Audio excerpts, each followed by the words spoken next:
Os Illuminati estão envolvidos em um universo intrigante e repleto de mistérios há muitos anos. Ao longo da história, esse grupo secreto aparece em muitas teorias da conspiração e alimenta a curiosidade de milhões de pessoas. Tudo começou com um grupo de filósofos e pensadores, os Illuminati da Baviera, uma sociedade secreta que serviria para espalhar os ideais do iluminismo. Porém, com o tempo, a atuação foi mudando e a interpretação das pessoas com o grupo e com o termo genérico Illuminati também. Explicaremos tudo isso no vídeo de hoje.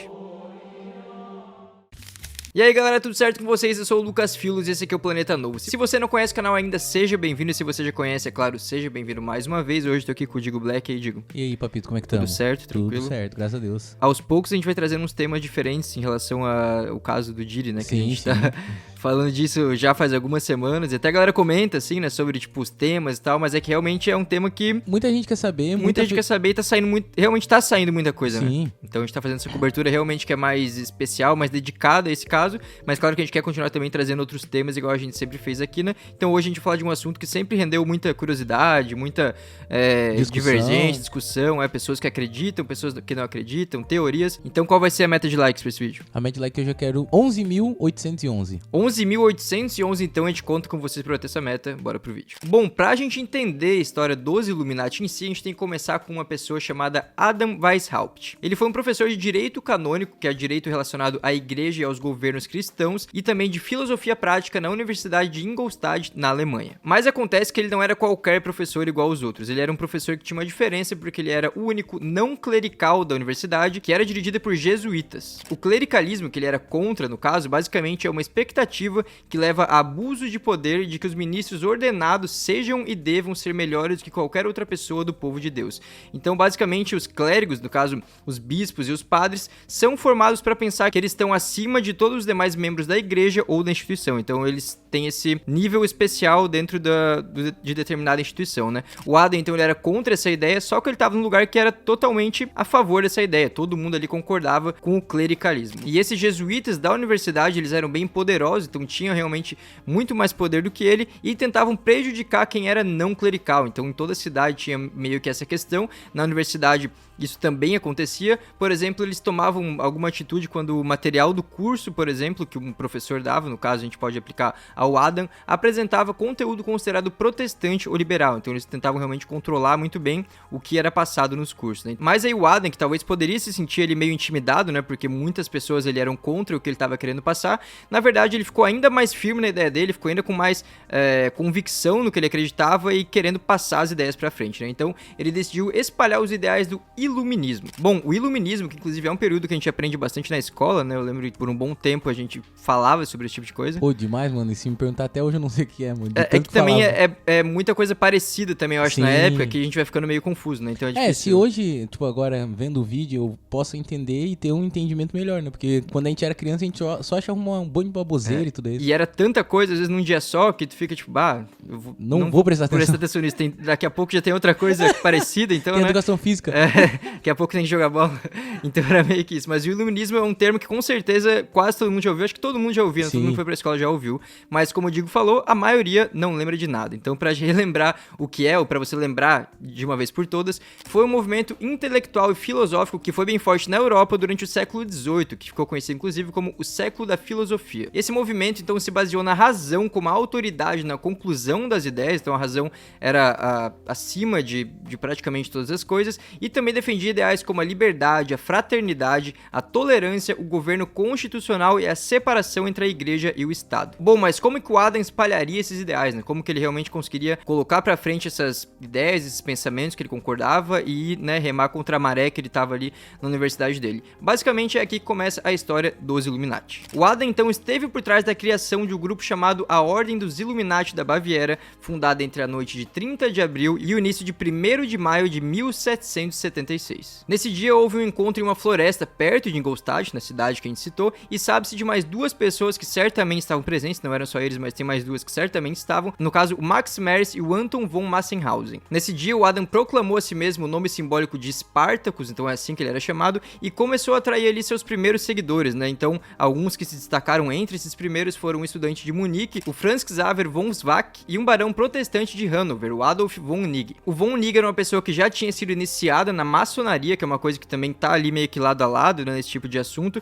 e depois ele ajudaria o Adam no desenvolvimento do rito dos Illuminati da Baviera. Ele foi então uma pessoa bem fundamental ali para espalhar esses ideais junto com o Adam. Bom, não demorou muito então para os Illuminati se espalharem por alguns países da Europa, principalmente ali de início, né, Alemanha, Áustria, Hungria, aqueles países que são, né, próximos daquela região, mas também em outras partes depois, e nesse caminho eles iam afiliando figuras que iam se tornar importantes para a organização e para espalhar esses ideais no geral, né? Bom, outro ponto importante a gente citar também é que o Adam criou uma admiração muito grande pelo von Nigg por conta principalmente do poder de persuasão dele. Então ele era um cara que tinha um poder de convencimento ali muito grande, ele tinha conseguido recrutar muitas pessoas para o grupo, por exemplo, pensadores, artistas, filósofos, políticos, analistas, banqueiros. Então ele conseguiu realmente recrutar pessoas de diversas áreas. O grupo ganhou um peso por conta das ações do von Nigg, então o Adam virou um admirador dele e foi convencido por ele a se juntar à maçonaria, que eu falei que ele já tinha sido iniciado, né?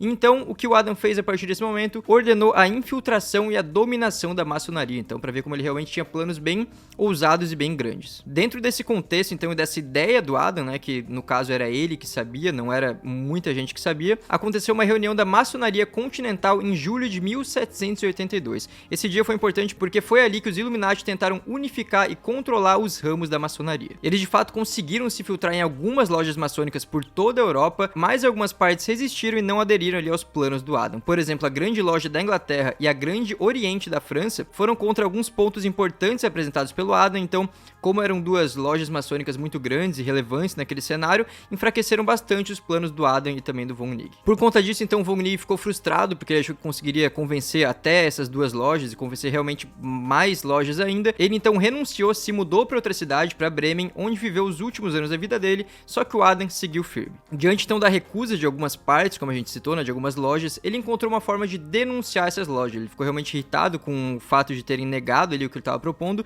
e foi atrás de problemas em algumas lojas para denunciar, né?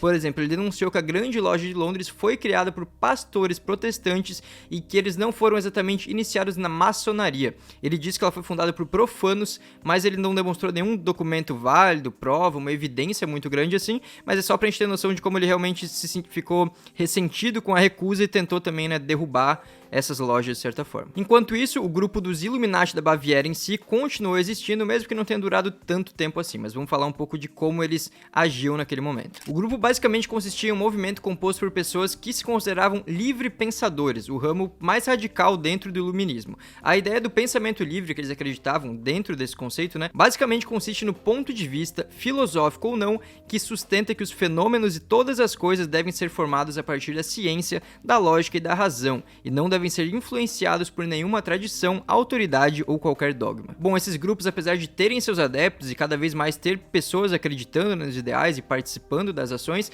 não eram muito bem vistos por muitas outras pessoas e também, principalmente por autoridades, né? Então, na Baviera, a organização acabou sendo suprimida pela polícia depois de sofrer acusações de conspiração e em 1784, o governo bávaro baniu todas as sociedades secretas, incluindo os Illuminati e também os maçons originais. Mas enquanto o grupo existiu, ele de fato foi forte, contou também com intelectuais influentes, então pessoas realmente importantes em diversos cenários. Essas pessoas que eram recrutadas principalmente dentre os maçons e ex-maçons também, então pessoas que tinham saído, mas já tinham uma experiência em grupos assim também, né, que tem certa semelhança com os Illuminati, eram recrutados para o grupo. Pra gente ver como realmente o grupo tinha se tornado algo grande, eles tinham membros na maioria dos países da Europa e o número de membros era próximo de 2.500 no momento mais forte ali, né, no auge do grupo. O grupo então, além de toda a pressão que sofria das autoridades e de toda a pressão para ele deixar de existir, também teve alguns problemas internos de organização e também foi perdendo força e teve seu fim oficialmente decretado pelo governo em 1785 e foi encerrado de fato, assumiu ali que não existia mais em 1788. Só que apesar disso, muitos escritores e outras pessoas também que estudam esse tipo de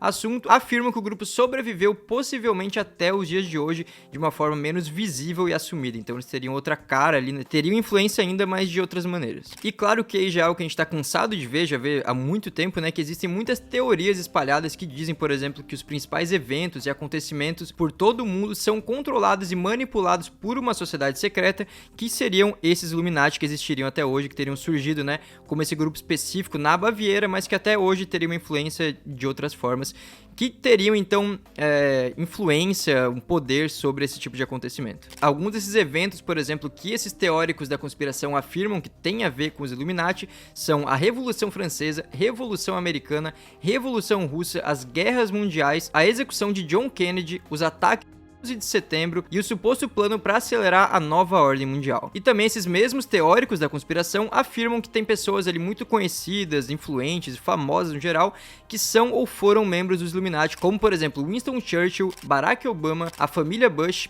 a família Rothschild, a família Rockefeller e outras pessoas importantes também. Pô, entre esses nomes aí a gente até pode citar alguns que já foram maçônicos, se eu não me engano, né? Porque a gente já falou sobre a família Rothschild, a gente já falou sobre a família Rockefeller, a gente já falou também da família Bush, tá ligado? Então, tipo, essas famílias têm ligação entre elas e quem sabe, né, elas não estavam nesse grupo. Inclusive tem vídeos bem bons sobre eles aqui no canal, né? Sim, o pessoal isso que às é vezes não verdade. viu ainda, ou que tá chegando no canal agora, tem vídeo sobre essas famílias, sobre essas pessoas importantes aí, tem vídeo separado sobre cada uma, a gente recomenda bastante. Bom, e outro ponto importante dentro dessa história toda, pra gente entender o contexto dos Illuminati, de coisas que estão ali próximas de toda essa história, vários grupos foram surgindo ao longo dos anos, né? Então, alguns podem ser até especulações, algumas coisas a gente sabe que são teorias, são rumores, mas tem grupos que comprovadamente existem, não que eles sejam exatamente que a gente pode confirmar que tem uma relação com os Illuminati, ou que eles têm poder sobre alguma coisa, sobre esses eventos que a gente citou, que isso aí é uma coisa totalmente diferente, mas tem grupos que existem que as pessoas colocam nessa caixa aí de, esses grupos controlam o mundo, esses grupos são sociedades que estão discutindo ali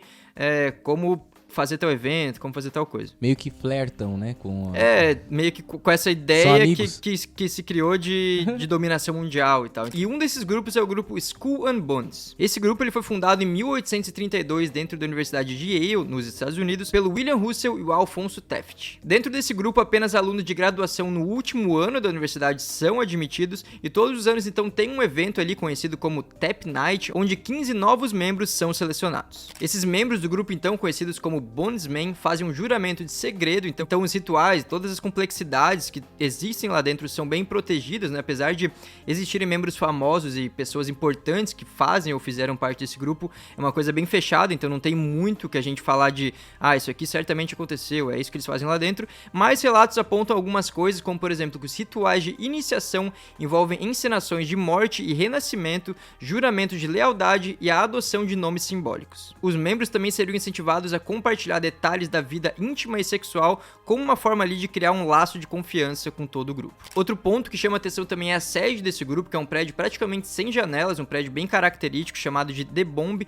lá em Connecticut, nos Estados Unidos. Esse lugar ele tem uma decoração bem macabra, tem esqueletos, caveiras, obras de arte também meio que obscuras, vários símbolos bem enigmáticos e também uma coisa que chama bastante atenção, que são fotos dos seus membros ilustres, como por exemplo 3 ex-presidentes dos Estados Unidos, como por exemplo George Bush, os dois no caso, né, o George Bush, o filho e o pai, os dois que foram presidentes, e também o William Taft. Outros nomes importantes que também fizeram parte do grupo são Walter Camp, conhecido como o pai do futebol americano, o Henry Luce, fundador da revista Time, e o John Kerry, que é ex-secretário de Estado dos Estados Unidos. Então, como a gente pode perceber, esse grupo tem uma ligação bem forte com o poder político nos Estados Unidos, né? Então, muitos dos membros desse grupo ocupam ou já ocuparam cargos bem importantes no governo, como a presidência, que é o cargo mais importante do país, né? Então, por isso que as pessoas sempre falam, esse grupo manda nas coisas, porque, de certa forma, tá meio que correto em um ponto de vista, né? Que se o presidente é do grupo, a pessoa que manda, de certa forma, realmente é do grupo. Mas não que quer dizer que essa pessoa faz esses eventos,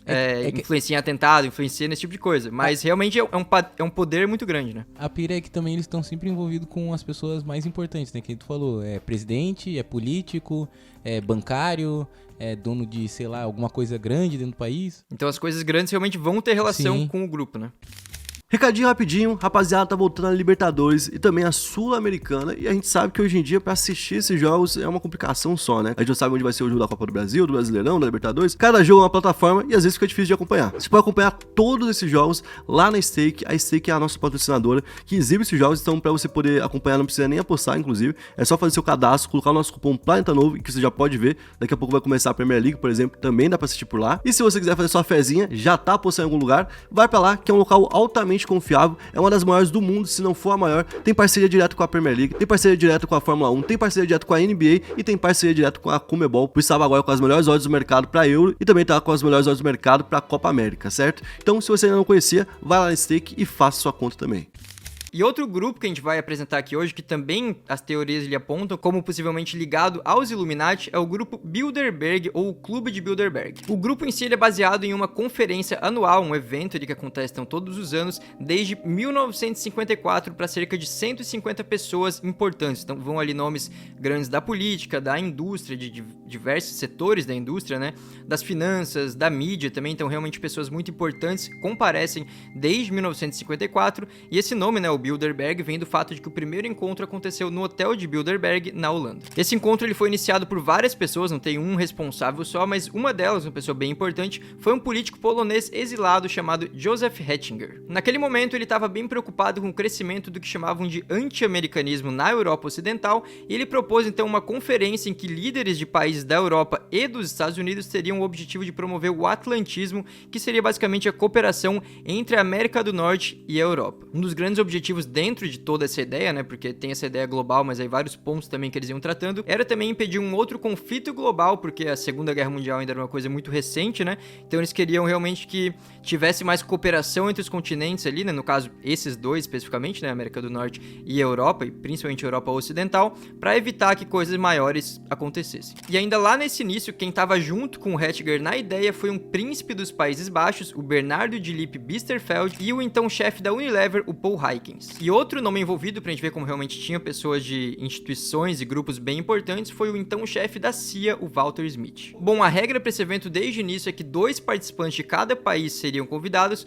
um representando um ponto de vista mais conservador e outro um ponto de vista mais liberal. O primeiro encontro deu certo ali dentro do que eles queriam, e aí então eles decidiram repetir por todos os anos até atualmente. São cerca de 18 países participantes, que aí no caso, fazendo a conta, daria 36, né, entre os convidados, eles, se for realmente 2 convidados para cada país, mas também há outros convidados, então outras pessoas importantes que não fazem parte dessa cota aí que eles fizeram. Bom, como a gente falou, esse evento tem a presença de pessoas bem poderosas, né, em diversos aspectos, e dentre essas pessoas há, por exemplo, muitos diretores de empresas que são ou já foram muito grandes, né, como a Microsoft, Google, PayPal, a IBM, a Nokia também, né, essas duas que já foram maiores em outros momentos, né, mas então já marcam ou já marcaram presença, né, nessas conferências. A gente também pode citar nomes que cresceram na política ao longo do tempo, depois de participarem da conferência, então pessoas que apareceram lá, às vezes ocupando algum cargo menor, ou como ainda sem serem pessoas conhecidas dentro da política, e depois cresceram, como por exemplo, o Bill Clinton, que foi presidente dos Estados Unidos, e o Tony Blair, que foi primeiro-ministro do Reino Unido. Bom, em tese, a intenção desse encontro é ser ali uma conversa de forma aberta, né, e sem pressão, porque é um evento que, diferente dos eventos que a gente vê vários eventos que a mídia noticia o que está sendo discutido, que tem a presença de jornalistas e tudo mais, então a gente sabe que existem muitos encontros entre pessoas poderosas, né, isso não é a questão, isso a gente sabe que existe, mas a questão desse tipo de grupo é que é uma coisa fechada, né, um grupo que não permite a presença de jornalistas, não divulga ali pra ninguém, hoje a gente vai discutir esses tópicos. É realmente uma reunião que ninguém vai falar nada pra fora. Tipo um bagulho que os caras vão e deixam o celular na porta, tá ligado? Tipo isso. Você não vai, tipo, não, a gente vai gravar aqui um story com o dono do Google. Não, hoje a gente falou disso aqui e tal. Então, realmente, eles conversam sobre questões que eles consideram importantes, mas isso não é divulgado pra fora. E há quem diga, então, que isso significa que esse círculo fechado quer coisas ali meio obscuras, como, por exemplo, minar a democracia global. Os críticos mais pesados, então, desse grupo, que criam várias teorias em cima do assunto, acusam o grupo de muitas coisas, como, por exemplo, criar crises financeiras propositalmente, e até tem quem fale que esse grupo planeja tirar a vida de 80% da população mundial. Alguns desses críticos, americanos no caso, falam que o grupo é uma seita oculta administrada pela União Europeia e que ameaça as liberdades americanas. Mas não tem nenhuma evidência para isso, então por isso que a gente fala que é realmente teoria da conspiração, né? São coisas que algumas pessoas acreditam, mas não tem nenhuma evidência para isso. E apesar desse grupo realmente dar uma impressão ali de grupo de mafiosos, né? Que inclusive pode ser de fato, pode ter pessoas que realmente mexem com coisa errada, isso é totalmente possível, né?